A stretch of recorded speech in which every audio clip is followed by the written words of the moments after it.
Bien, alors donc dans la démonstration, donc je vais reprendre le même exemple.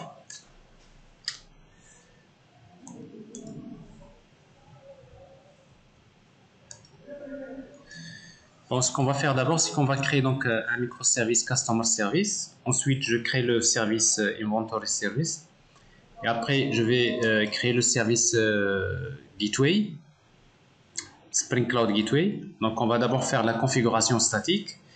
Et après, on va faire la configuration dynamique en utilisant le service, notamment Eureka Service. Donc, c'est cette partie-là qui nous intéresse dans cette étape, dans cette démonstration.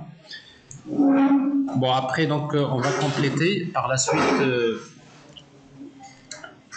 Donc, on va compléter par la suite par la création du service de facturation, ainsi que d'autres services que nous allons voir par la suite. Bien. Oui, tu fermes s'il te plaît. Alors, donc, pour faire ça, donc on commence par ça d'abord. Donc, je vais commencer par le premier, 1, ensuite 2, ensuite 3, ensuite 4. Alors, ça, c'est les quatre services qu'on va créer. Alors, pour faire ça, pour faire ce travail-là, donc, comme je disais, donc, vous créez un projet Spring. D'habitude, si vous êtes sur... si vous êtes dans IntelliJ, vous pouvez toujours créer le projet New Project Spring Initializer pour créer le projet. Ou bien, tout simplement, vous faites appel au site start.spring.io. Et vous pouvez, donc si vous utilisez un autre IDE différent, vous pouvez directement créer le projet ici. Donc je crée un projet Maven, c'est du Java. Bon, ici j'utilise la version 2.3.5. Le service, donc ça c'est org.sid. On va l'appeler Customer Service. Et après, donc on va utiliser Java 8 et les dépendances. Alors pour les dépendances, donc nous aurons besoin d'utiliser donc Spring Web. On va utiliser Spring Data GPA. On va utiliser une base de données de type H2 database pour le moment. Et on va utiliser donc on va dire Spring REST Repositories comme on fait d'habitude. Spring Data REST Repositories. Et après les indispensables comme Lombok et DevTools.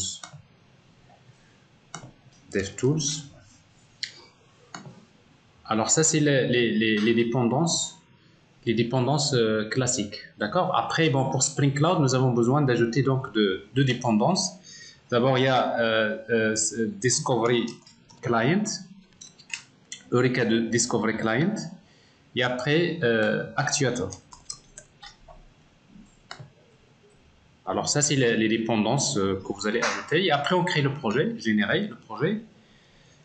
Alors ici, donc, je prends le fichier .zip, ce fichier .zip, je le prends, je le mets dans un dossier.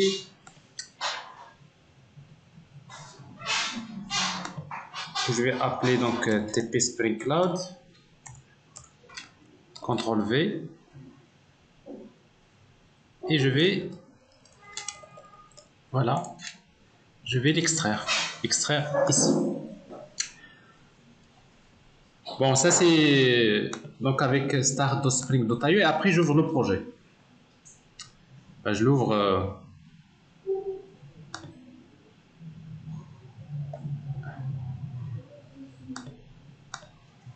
Voilà, j'ouvre le projet.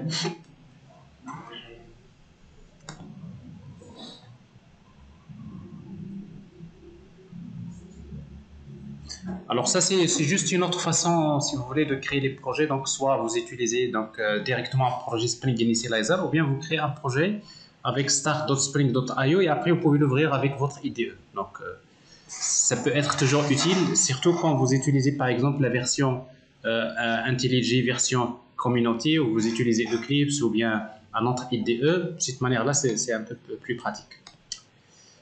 Alors, en fait, pour créer ce projet, donc dans cette application, donc nous allons créer un microservice rapidement, une classe Customer. qu'on va mettre dans le package entities.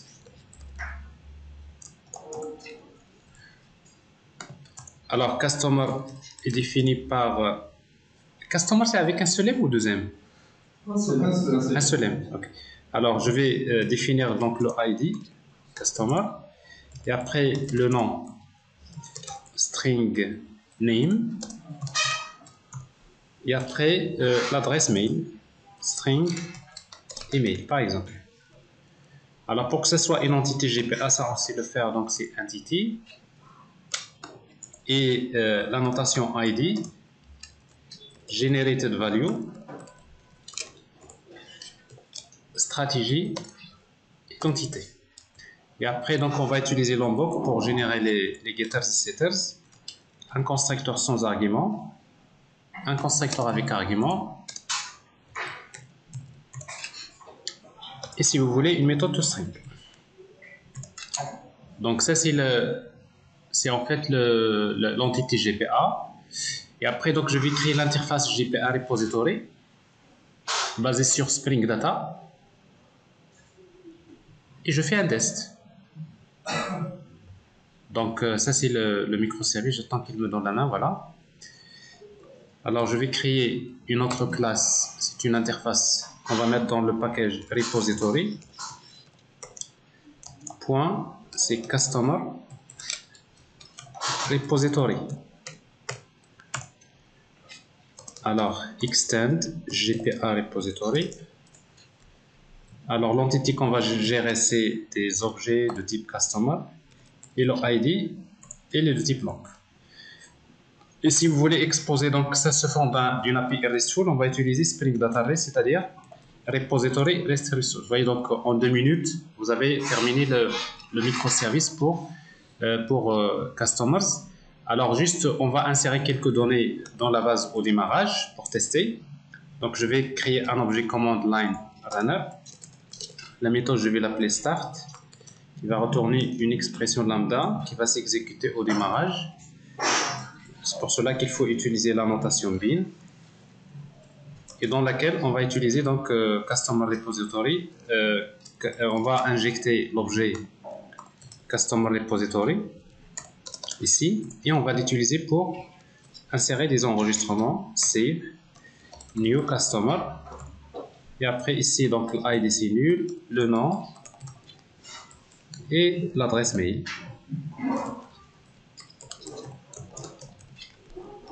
Et je fais la même chose donc pour ajouter 2 autres clients.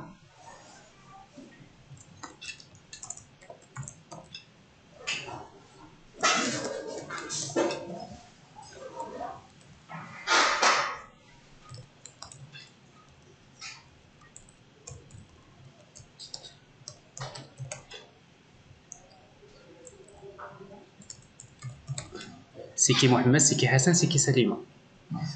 Ah, Salima, Mohamed, Makench, on va le changer. On va mettre Mohamed. Ouais, c'est avec OU. Yassir. Yassine. Ok. Yassine. Alors, on a 3 clients, Salima, Yassine et Mohamed. Alors, on va utiliser donc customer repository .find all. For each, pour chaque customer, on va afficher tout simplement customer .toString.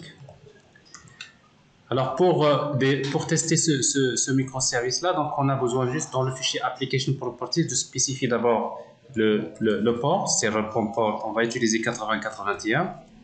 Ensuite on va utiliser le nom du microservice, donc Spring Application Name. Donc on va l'appeler Customer Service. On a besoin de spécifier le nom de la base de données, Spring Data Source URL. Donc c'est JDBC, H2, même la base de données, on va l'appeler Customer DB.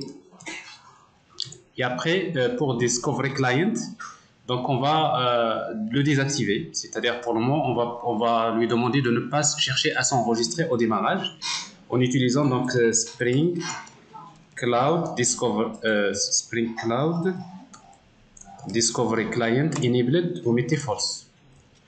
Donc, on a les propriétés et après, vous exécutez donc le microservice et vous le testez. C'est par défaut cette valeur. Il est à true, oui. Alors d'ailleurs, si vous pouvez le remarquer, si vous ne mettez pas, vous allez voir qu'au démarrage, il vous affiche une exception. Il vous dit qu'il est en train de tenter de se connecter le service qui n'existe pas. Alors en principe, ici, donc, vous démarrez. Là, a priori, ça marche, pas de souci. Et on peut regarder donc le service localhost 8081 /customers. Je vois donc ici les clients customer /1/id. Donc ça, c'est des choses pour faire post pour delete. Donc vous dites c'est bon.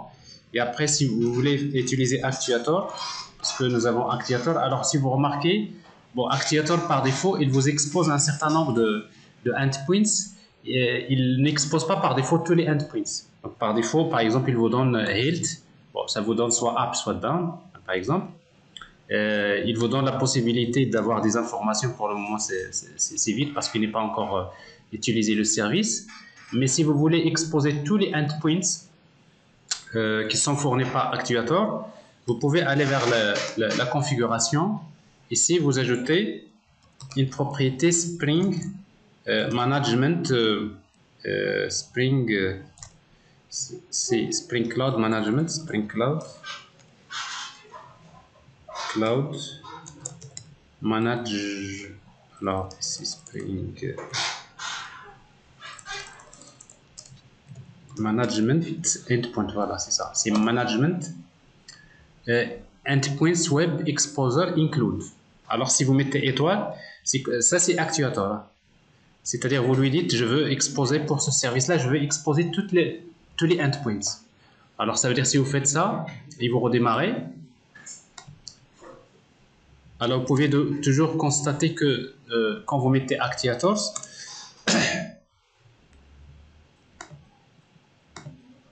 alors quand vous mettez Actuator, donc vous allez voir qu'il va vous fournir beaucoup de endpoints. Vous voyez, donc il y en a beaucoup. Alors, par exemple, si vous mettez beans, vous voyez donc en format JSON, vous disposez. Qu'est-ce que vous disposez de là? Vous avez tous les beans, tous les objets qui sont chargés en mémoire par Spring, qui sont utilisés par le microservice. Donc, si vous voulez maintenant savoir qu'est-ce que Spring démarre au démarrage, vous pouvez voir ici, regardez tout ça. C'est les classes. Voici autoconfiguration.class. Regardez, c'est énorme. Bon, a priori, vous n'avez pas besoin toujours de ça.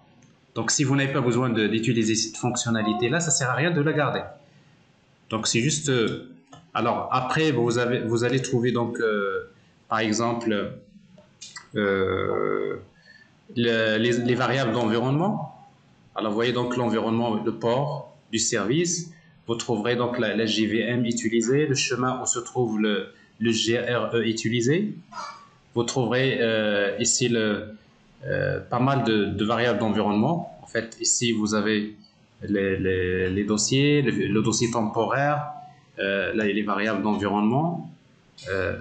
Bref, vous avez le path, c'est-à-dire tous les jars qui sont dans le class path, etc.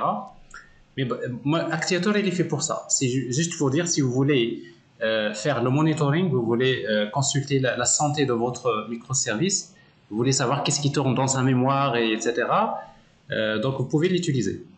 Mais comme je vous disais, donc c'est pas intéressant de toujours mettre étoile ici. Ça veut dire que vous êtes en train de surcharger votre microservice par des fonctionnalités qui ne vont pas être exploitées. Donc, logiquement, on va mettre cette ligne en commentaire. Et après, je peux activer que les fonctionnalités que je veux. Au lieu de mettre étoile, je peux mettre par exemple beans. Je peux mettre espace. Je peux mettre avec des espaces les noms des fonctionnalités que je veux exposer. Alors bref, donc ça c'est Actuator. Et si vous voulez consulter la base de données de votre service, ça vous savez le faire. Donc c'est 8080 T1 /h2console. Et vous pouvez consulter la base de données. Alors ici nous avons ces customer DB. Vous avez écrit customer. Ah, la base de données. 2A. Ah oui, ici. Donc, je vais modifier là.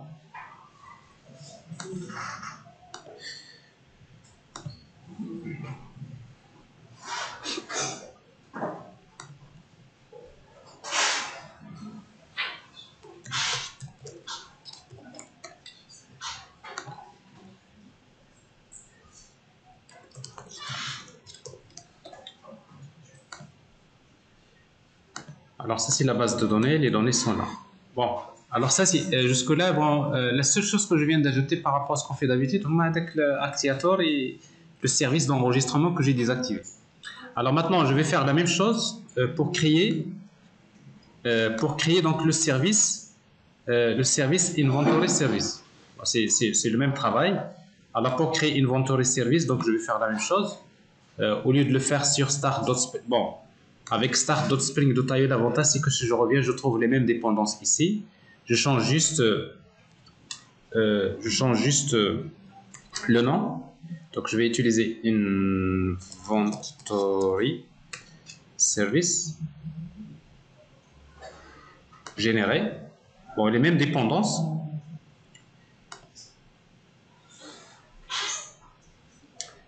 Je prends le zip.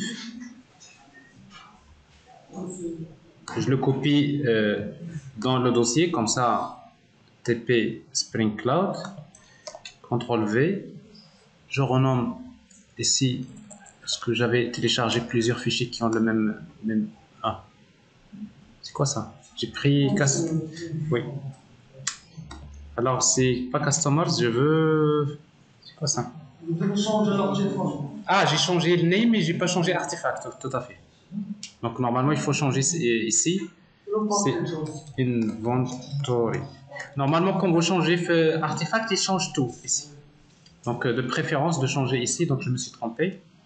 Donc je génère, donc vous avez le fichier Inventory ici, service, que je vais copier.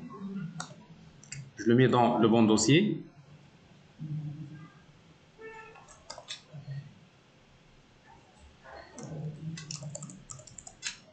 Extraire ici.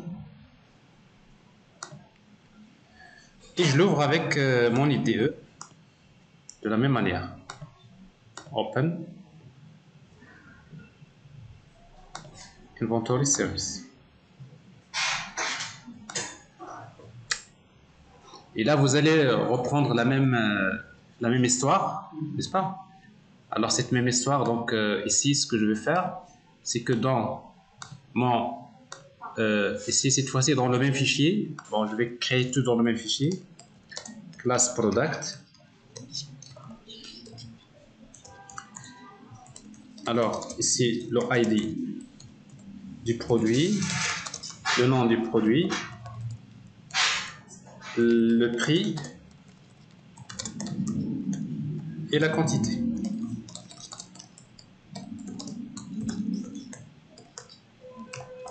Alors c'est une entité GPA, donc on va utiliser entity. Donc toujours pour la partie GPA, on va utiliser ID generated value, stratégie identité. Alors pour la partie Lombok, on va utiliser les annotations data, un constructeur sans argument, un constructeur avec argument et une méthode toString si vous le souhaitez. Et après, pour Spring Data, on va utiliser une interface qu'on va appeler Product Repository, Extend, GPA Repository. Et après, ici, donc l'objet qu'on va gérer, c'est les Products. Et le ID, les deux types. Très bien, donc maintenant, vous commencez à prendre par cœur cette histoire-là. Repository reste resource. Alors ça, c'est le web service. Donc ça, c'est le microservice. C'est rapide. Alors la même chose ici, donc je vais insérer quelques données. Donc je vais utiliser command line runner. Je vais retourner donc une fonction lambda qui va s'exécuter au démarrage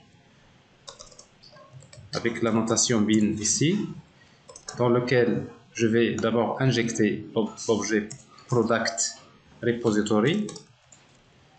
Et avec product repository, je vais enregistrer des produits dans la base de données. Ici, je vais utiliser un ordinateur avec un prix quelconque qui coûte pas trop cher.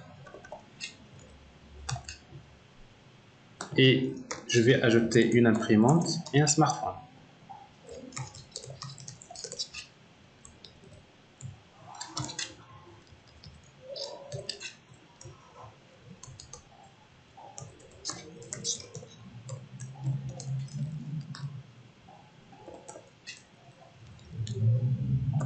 Des valeurs quelconques. Et après product repository, find all pour tester, for each. Pour chaque produit, je vais enregistrer, je vais afficher p.getName. Alors pour les propriétés, c'est les mêmes propriétés du service de tout à l'heure. Je cherche la souris.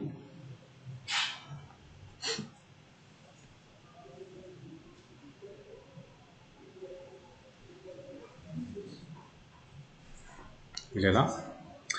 Alors je vais, dans le même service de tout à l'heure, je vais prendre le fichier Application Properties, CTRL-C, et je le mets ici. Pour Inventory Service.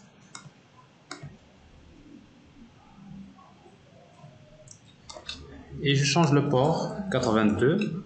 Ici c'est Product Service. Et là j'utilise une autre base de données que je vais appeler ProductDB. Et la même chose ici. Et je démarre. Alors donc j'ai le deuxième microservice. Imaginez que le premier microservice c'est moi qui le développe, le deuxième c'est vous, le troisième. Donc tout le monde va démarrer son microservice en même temps, c'est plus rapide. Donc on a des microservices qui sont démarrés. Mais pour le moment, ces microservices-là, vous voyez donc là, il n'y a pas de problème. Alors ces microservices-là, le premier, il est consultable sur le port 80-81, c'est Customers. Et le deuxième, il est consultable sur le port 80-82, c'est Products. Alors maintenant, je vais accéder à l'ensemble des microservices à travers une seule gateway. C'est-à-dire, en fait, on va communiquer avec la gateway de la manière dont on avait parlé tout à l'heure.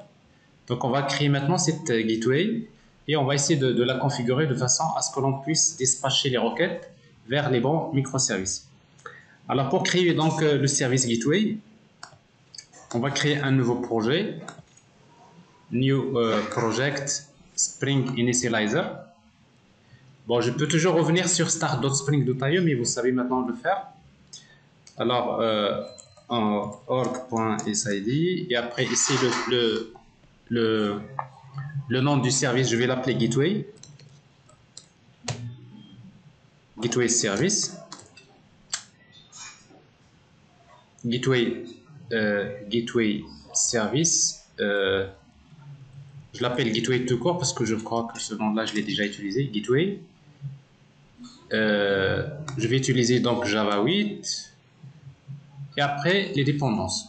Alors, pour les dépendances, vous avez besoin de la plus importante, c'est Gateway. Spring Cloud Gateway, c'est tout. Mais après, si vous voulez utiliser, donc, c'est parce qu'on a besoin de communiquer avec le service d'enregistrement, on va utiliser Discovery. Discovery Client, Discovery Client. Et Actuator, c'est très utile, surtout pour la Gateway. Parce que c'est la Gateway pour laquelle on a besoin généralement de monitorer un certain nombre de choses. Donc, ici, donc, j'ai les dépendances, je crée le projet.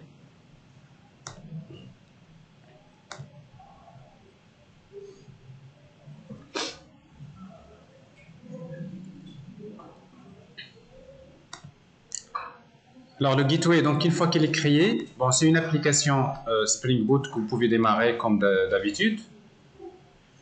Il n'y a rien à changer ici, mais par contre, vous aurez juste besoin de configurer. Alors, on va faire deux configurations. La première, c'est on va utiliser le fichier application.yaml. Donc, je vais faire CTRL-C, le fichier application properties, CTRL-V, et je vais changer l'extension YML. UML. Alors maintenant, vous avez les deux fichiers. Vous pouvez faire une petite partie de la config dans Application Properties, une partie dans... C'est un choix. Ou bien vous utilisez l'un ou l'autre, il n'y a pas de problème. Alors par exemple, je peux par exemple dans Application Properties, je vais utiliser server.port, c'est 8888. Je vais donner un nom au microservice, donc Spring Application Name. Je vais l'appeler Gateway.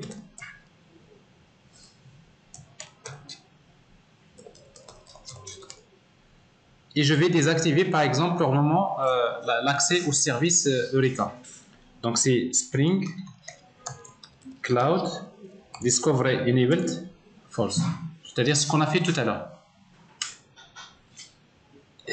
Mais après, tout ce qui concerne la configuration des routes, on peut le faire ici. Mais si vous voulez le faire dans le fichier Application Properties, c'est un peu compliqué parce que vous allez reprendre des mêmes lignes. Vous remarquez, à chaque fois, on reprend ici Spring, Cloud, etc. C'est pas pratique. Alors, c'est pour cela que, généralement, on préfère l'utiliser dans un fichier Spring YAML. Alors, dans Spring YAML, on va écrire Spring, Cloud, Alors, vous voyez bien, donc, l'éditeur, il comprend enfin, intelligent, en tout cas, il vous facilite un peu la vie. Alors, Spring Cloud, quoi? Gateway, Roots.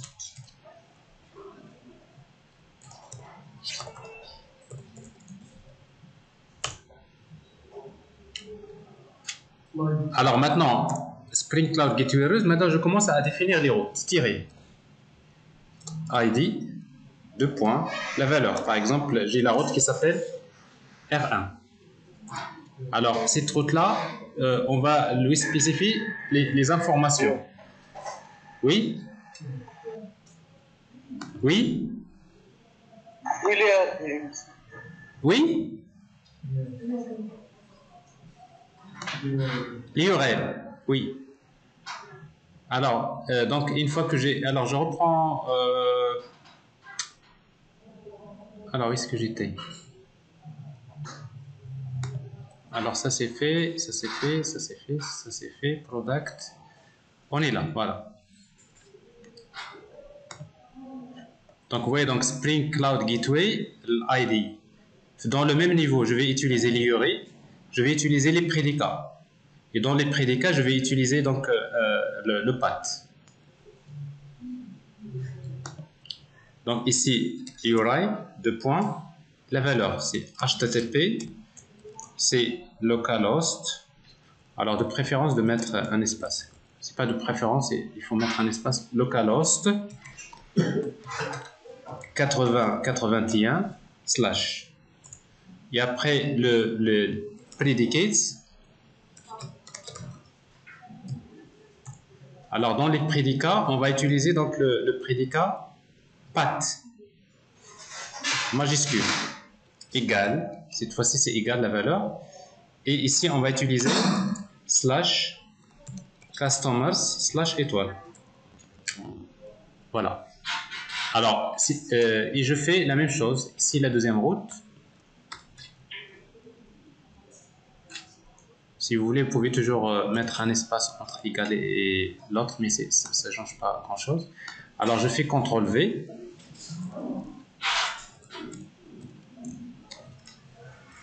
Alors, si vous voulez faire le CTRL-V, il faut savoir où est-ce qu'il faut le faire. Parce que maintenant, c'est ça la contrainte, c'est que l'indentation, il faut la respecter. Donc, ID, c'est R2. Ça, c'est le port 8082. Et ça, c'est... Oui. Prédicat, je pense. Monsieur prédicat. Predicates. Je pense. Les prédicats. Oui, vous avez raison. Oui, tout à fait. Merci. C'est prédiqué, c'est eux. C'est pas... tout à fait. D'ailleurs, si vous vous trompez, vous allez voir les exceptions qui vont s'afficher au démarrage. Alors, c'est donc, je peux dire que ça, c'est la configuration statique de Spring Cloud Gateway. Je démarre. Alors, si tout se passe bien, donc je vais démarrer donc Spring Cloud Gateway. Et je vais voir ici, donc, voilà, il y a une exception, ça veut dire qu'on a mal configuré quelque chose. Le problème, c'est pas ici, en fait. Le problème, c'est là. Parce que l'IURI, il devrait être dans le même niveau. Vous voyez donc le copier-coller? C'est très important. Mais après ce que je vous disais tout à l'heure avec les deux points ici, c'est pas vrai. Donc c'est-à-dire avec les deux points, vous n'êtes pas obligé de mettre espace avant les deux points. Et là donc vous voyez donc ça passe, il n'y a pas de problème. Et même si vous mettez ici, là ça devrait passer. Donc là il n'y a pas de problème à ce niveau-là. J'enregistre, je redémarre. Donc, qu'est-ce que je viens de faire? Donc, je viens de configurer deux routes d'une manière statique.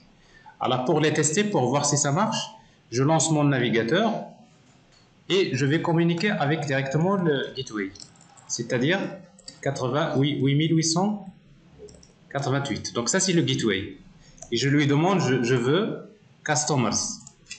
Il me donne customers. Donc, ça prouve qu'il a déjà contacté le service customer service, il m'a donné le résultat. Et si je lui demande, je veux les produits, products, également, ça marche. Product/1, et etc. Donc maintenant, vous voyez donc à travers une gateway, je suis en train de communiquer avec deux microservices. Pour le client, pour l'application front-end, il ne connaît que la gateway. Tout ce que vous avez besoin de connaître, c'est la gateway. Mais le service qui est en train de faire le traitement réellement, il se trouve quelque part. Alors maintenant, une fois que nous avons fait ça, nous avons vu que pour configurer en fait une gateway, on peut utiliser donc le fichier, le format UML, mais parfois on préfère utiliser une configuration Java. Alors c'est ce que je vais faire. Je vais faire la même chose, mais en utilisant une configuration Java. Alors pour désactiver donc ce fichier-là de configuration, je vais renommer le fichier rename et je vais l'appeler app tout court. Bon, app c'est juste un fichier YAML, mais vous savez, maintenant il va plus le prendre en considération. Mais la preuve c'est que si vous redémarrez, c'est comme si vous ignorez ça. Alors, si vous mettez /product, vous allez recevoir 404, c'est-à-dire votre gateway, il vous dit, je ne connais pas cette route, je ne sais pas comment la résoudre. Alors maintenant, on va faire la même chose en créant une classe de configuration. Donc, soit dans la même classe dans l'application Spring Boot, ici, on peut créer une méthode qui retourne un bin. Alors, cette méthode-là, il devrait retourner un objet qui s'appelle root locator. Donc, root locator. Donc, ça, c'est pour configurer les routes. Alors, en fait, root locator, il a besoin d'un objet comme paramètre qui s'appelle root locator builder. Il faut l'injecter.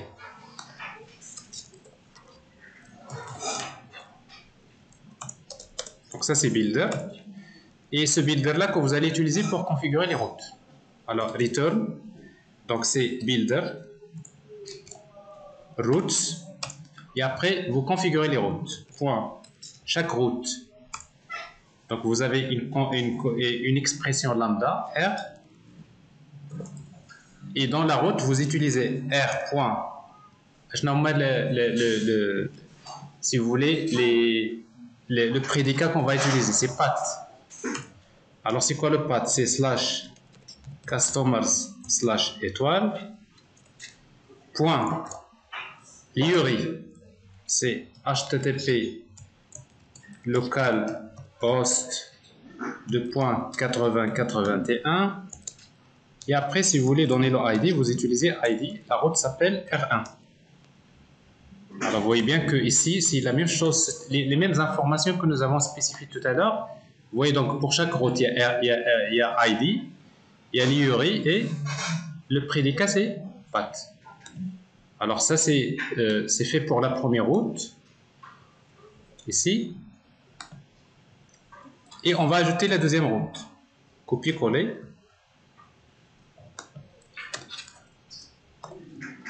Alors la deuxième route, donc ici c'est slash products slash étoile, le port 8082, la route on va l'appeler R2 et à la fin on va terminer par build.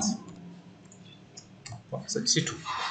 Alors ça c'est une autre manière de configurer. Au lieu d'utiliser le fichier URML, on va utiliser une classe de configuration, c'est-à-dire il faut créer dans le contexte un bin de type route locator. Alors on redémarre.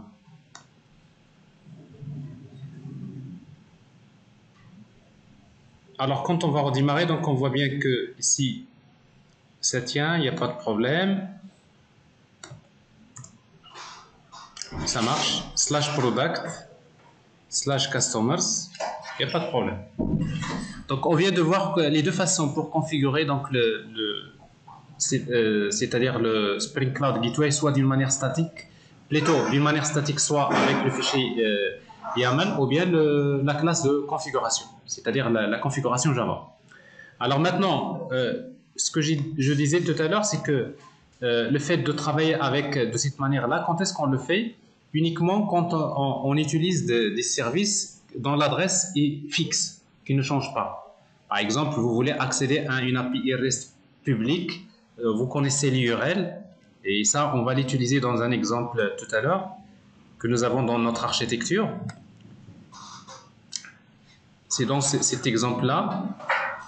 Par exemple, on a besoin d'accéder à Rapid API Countries, c'est-à-dire que Rapid API Countries, c'est un service public, on connaît son adresse, donc là, on peut utiliser cette configuration parce qu'on connaît préalablement l'adresse, et en plus, ce service-là externe, il ne va pas s'enregistrer dans le service Discovery.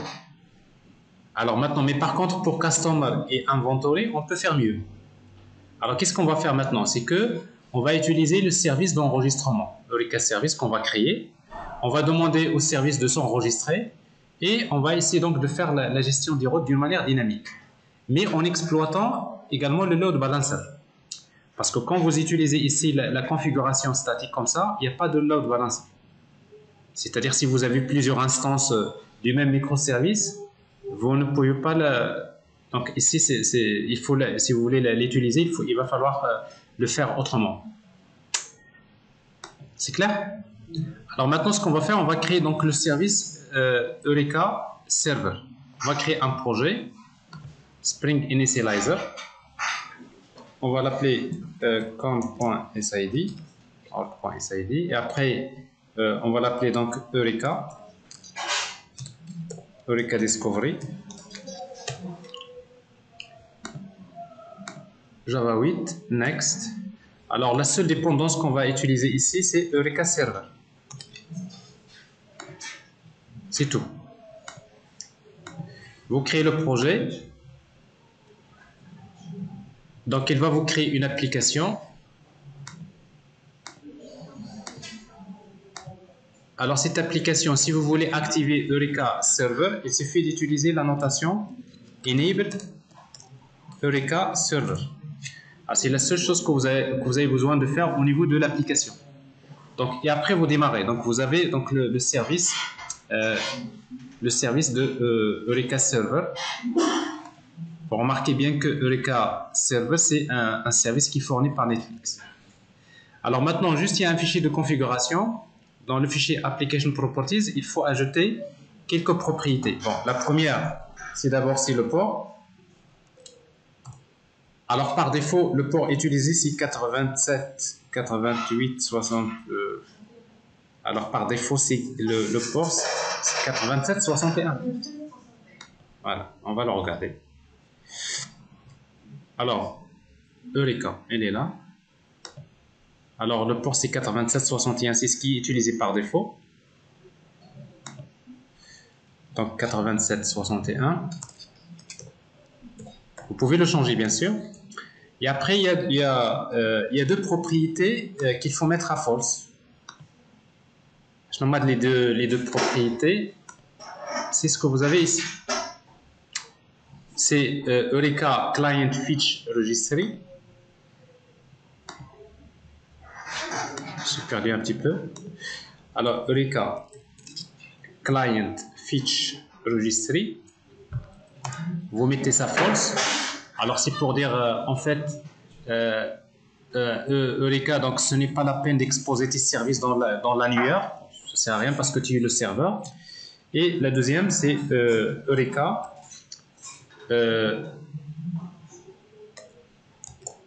Eureka Client, Register with Eureka, vous mettez également false. C'est-à-dire, ce n'est pas la peine de chercher de t'auto-enregistrer dans ton propre annuaire parce qu'on sait que tu es déjà l'annuaire. Donc ça, c'est deux propriétés qu'il faut mettre à false.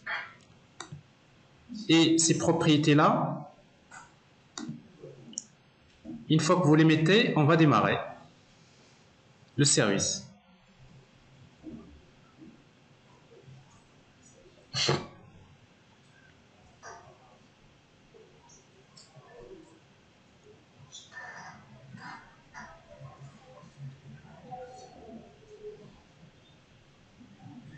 Alors, une fois qu'il démarre, donc ici, il n'y a pas de problème. Alors, si vous voulez consulter ce service-là, vous utilisez localhost 8761. Alors là, il vous répond Spring Eureka. Donc, c'est une application qui est déjà là. Il vous donne ici les instances qui sont enregistrées. C'est-à-dire tous les microservices qui sont enregistrés, on peut les voir ici. Pour le moment, c'est vide, puisqu'on voit en fait les microservices ne se sont pas enregistrés. Alors maintenant, ce qu'on va faire, c'est qu'on va revenir vers les microservices que nous avons déjà démarrés, c'est-à-dire Inventory Service. Et ici, on va la propriété que nous avons ici, Spring Cloud Discovery Enable, au lieu de false, on va mettre true. Alors si vous mettez true, ça veut dire que vous êtes en train maintenant de demander au microservice, quand tu démarres, connecte-toi vers le service Discovery. Alors par défaut, il sait qu'il se trouve en localhost dans le portail. Mais si par exemple il se trouve dans une adresse IP, il y a encore d'autres propriétés qu'on va ajouter ici pour lui indiquer où se trouve le service. Et je fais la même chose pour le service Customer. Ici je fais True. Et je redémarre le service. Ici, je redémarre le service Gateway, plutôt pas Gateway, mais plutôt Inventory. Et je fais la même chose pour Gateway. Alors Gateway, donc j'ai le fichier Application Properties, donc je vais mettre ici. Donc tous les services ont besoin de se connecter. Voilà. Alors vous oui, donc la petite fenêtre. Il y a quelqu'un qui a demandé le contrôle, s'il vous plaît, vous désactivez ce petit message là. Alors donc ici donc je redémarre les microservices.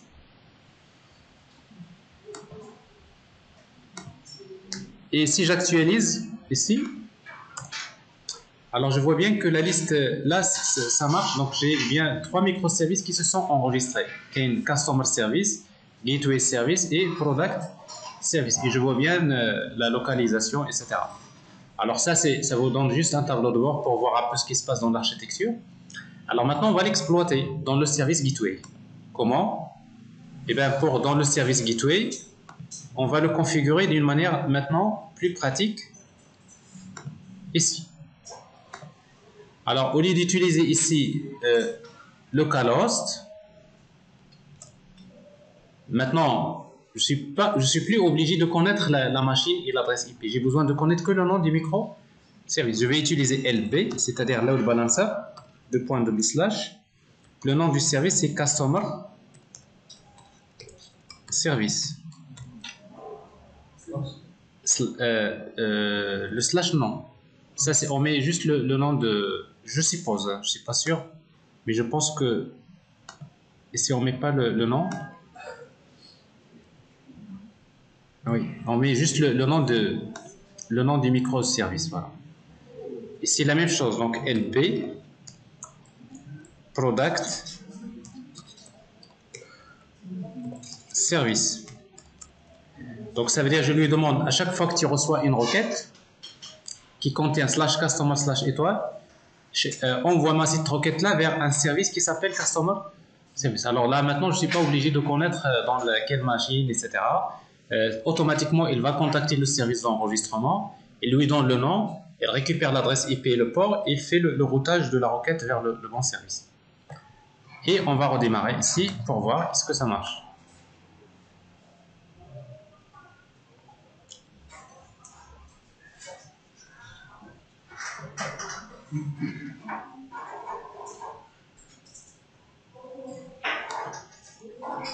Alors si ça marche bien, si ça marche, donc si je mets /customers, donc vous voyez bien qu'il répond, /product, il répond. Donc ça prouve déjà que notre configuration maintenant, il prend en considération le service d'enregistrement. Alors maintenant, pour terminer, on peut faire mieux. C'est qu'au lieu de faire la configuration d'une manière statique, on peut le faire d'une manière dynamique. C'est-à-dire, on va s'y poser maintenant, quand est-ce qu'on fait ça? Quand on connaît les noms des microservices. Bon, si vous avez une architecture avec une centaine de microservices, là, vous pouvez le faire. Il n'y a pas de problème. Mais en réalité, quand vous avez beaucoup de microservices, c'est pas pratique de faire ça. Alors maintenant, on va faire quelque chose de dynamique. Et dynamique, ça veut dire quoi? Je ne suis pas censé savoir quels sont les microservices. Je ne suis pas censé savoir dans quelle machine ils sont ces microservices. Alors pour le faire, on va désactiver cette configuration ici.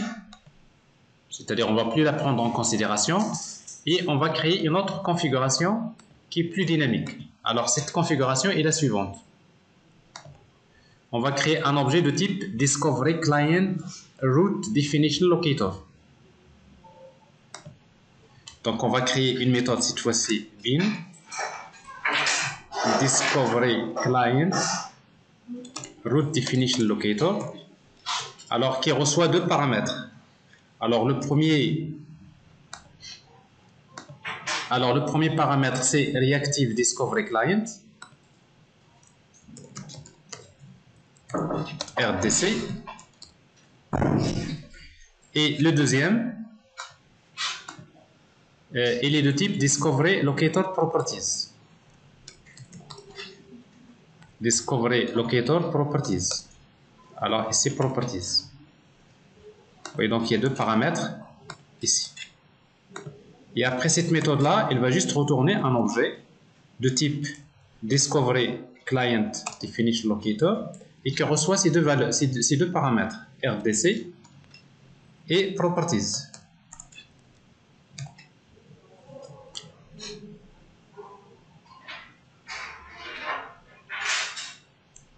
Alors il y a un petit méthode new, voilà ce qui manque. Parce que fois il faut retourner un objet. Alors vous voyez donc cette configuration, c'est ici je suppose, je suis en train de dire quoi en fait?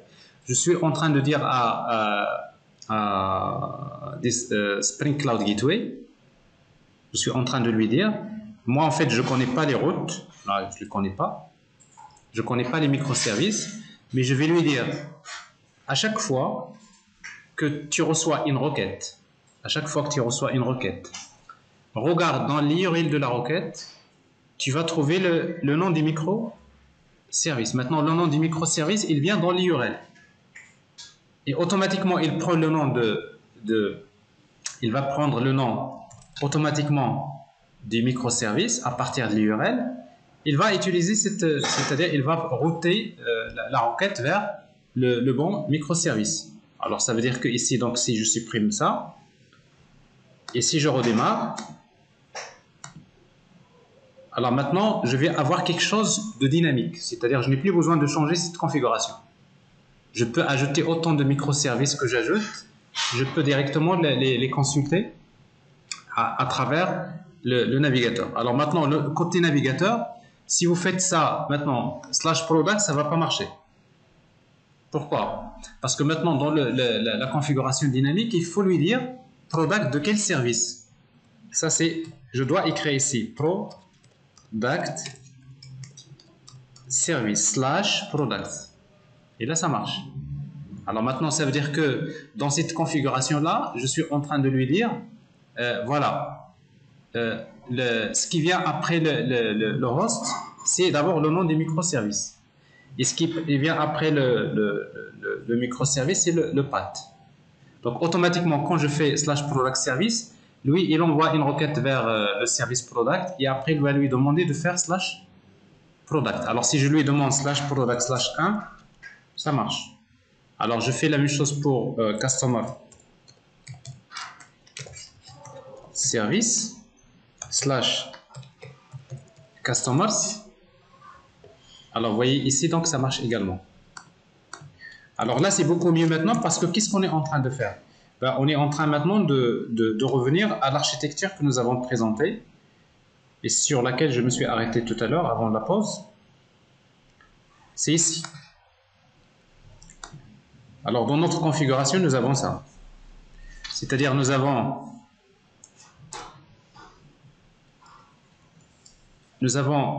en quelque sorte le client qui envoie la requête, R1. Mais dans la requête R1, qu'est-ce que j'ai ici? J'appelle la requête vers le gateway. Mais ici, qu'est-ce que j'ai ici? J'ai inventory service. Alors ici, donc, il y a le nom du microservice dans l'URL. Donc, le gateway, qu'est-ce qu'il fait? Il prend le nom et il va l'envoyer vers... Donc ça, il le fait automatiquement. Il va l'envoyer vers le service d'enregistrement. Il récupère l'adresse IP et le port. Il va faire un forward de la requête vers le bon microservice. Le service va exécuter le traitement et il retourne le résultat. Et s'il y a plusieurs instances du même microservice, il va utiliser le principe de l'équilibrage de charge. Alors en fait, Spring Cloud Gateway utilise un service Spring Cloud qui s'appelle Ribbon. Ça, c'est le nom du service d'équilibrage de charge. Pour le moment, on ne l'a pas utilisé explicitement, mais il est utilisé implicitement. Mais après, on va voir qu'on peut revenir à Ribbon et on peut le configurer, c'est-à-dire, si vous voulez, configurer le système d'équilibrage de charge. Donc, c'est-à-dire, s'il y a une requête qui fait appel au même service, bon, cette fois-ci, il va solliciter la deuxième instance. Alors que ici, c'est la première instance, et ainsi de suite. Et là, c'est quelque chose qui marche bien. Alors, donc ça, c'est les trois façons. Maintenant, en quelque sorte, vous avez une idée comment créer la gateway. Comment créer donc Spring Cloud Gateway, comment la configurer d'une manière statique en utilisant le YAML file ou utiliser également la classe de configuration statique. Alors, quand est-ce qu'on utilise statique? Quand on veut accéder, comme je disais, à des routes qui sont externes à l'application et dont le nom de domaine est déjà connu, l'adresse on la connaît, ça ne change pas. Mais c'est-à-dire quand vous avez des microservices fonctionnels de votre application dans votre architecture, donc en principe, il vaudrait mieux le faire d'une manière, on va dire, il faut le faire d'une manière dynamique. Et pour le faire d'une manière dynamique, ben, il faut utiliser donc le service Eureka Server, c'est-à-dire le service Discovery, qui fait qu'à chaque fois qu'il y a un microservice qui démarre, il va automatiquement s'enregistrer avec un nom. Et dans ma configuration, je peux directement dans la configuration, au lieu de spécifier l'adresse et le port du microservice, je peux directement spécifier le nom du microservice. Alors, donc ça c'est beaucoup plus pratique parce que je ne suis pas censé connaître l'adresse IP et le port, mais j'ai juste besoin de connaître les noms. Et en troisième lieu, au lieu de faire ça pour chaque microservice, vous pouvez le faire d'une manière dynamique. Et pour le faire d'une manière dynamique, ben, il suffit de créer cette configuration, d'utiliser donc Discovery Client Route Definition Locator. Donc c'est lui qui va permettre, cette fois-ci, à partir de l'URL, il récupère le nom du microservice, il contacte l'annuaire, il récupère la localisation et bien sûr tout fonctionne sans problème. Oui. On a une relation avec les microservices. Alors ça c'est l'étape suivante. La prochaine fois, donc justement, c'est ce qu'on va faire. Dans un premier temps, on va s'arrêter là, mais le prochain microservice qu'on va faire, c'est le service de facturation. Parce qu'en fait, le service de facturation, il va utiliser des produits qui se trouvent dans un service. Il va utiliser le client qui se trouve dans un autre service. Bon, après, justement, on va voir cette communication, comment il va se faire. Bon, ici, donc, il y a en fait, il y a en fait des techniques qu'on va utiliser qui sont également très simples. Mais tout ça, c'est quelque chose qu'on va voir la prochaine fois.